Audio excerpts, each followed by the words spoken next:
Speaking at his first major global address, U.S. President Donald Trump renewed his economic agenda, urging global companies to manufacture in his country, the U.S. Our Moon Hye-ryeon has the details. Come make your product in America, and we will give you among the lowest taxes of any nation on earth.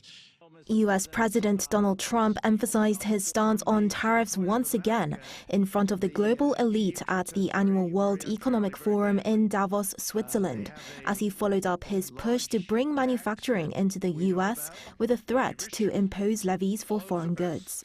But if you don't make your product in America, which is your prerogative, then very simply you will have to pay a tariff. Speaking in a video call on Thursday at his first major appearance since his inauguration earlier this week, Trump went on to describe how these tariffs will add up to trillions of dollars to strengthen the U.S. economy. This follows an earlier announcement that he plans to impose tariffs of 25% on Mexico and Canada starting February, alongside a 10% tariff for China. During the rest of his 45-minute speech, he went on to lay out more of his vision for the U.S. economy, which includes lowering the corporate tax to 15% from the current 21%, lowering energy costs by pressuring OPEC, and lowering interest rates in turn. And in a panel discussion following his speech, he addressed the European Union for its substantial trade imbalance with the United States and condemned their regulatory actions against American tech giants such as Apple, Google, and Facebook. His comments spurred a chain of reactions. Oil prices fell, the greenback showed fluctuations, and U.S. stocks rose. It also inspired commentary from attendees, who called for a measured response to Trump's tariff policies, cautioning against hasty retaliatory actions.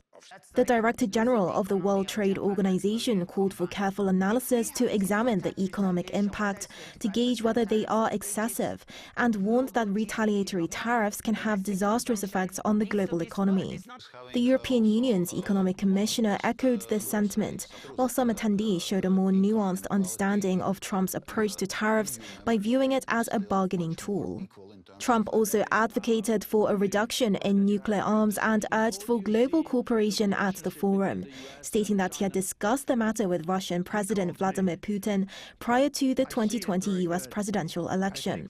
He revealed that Putin had been receptive to the idea of nuclear disarmament and that China would have joined the initiative, warning that Beijing is rapidly expanding its nuclear arsenal and could catch up with the U.S. in a few years. Moon Hye-ryeon, Arirang News.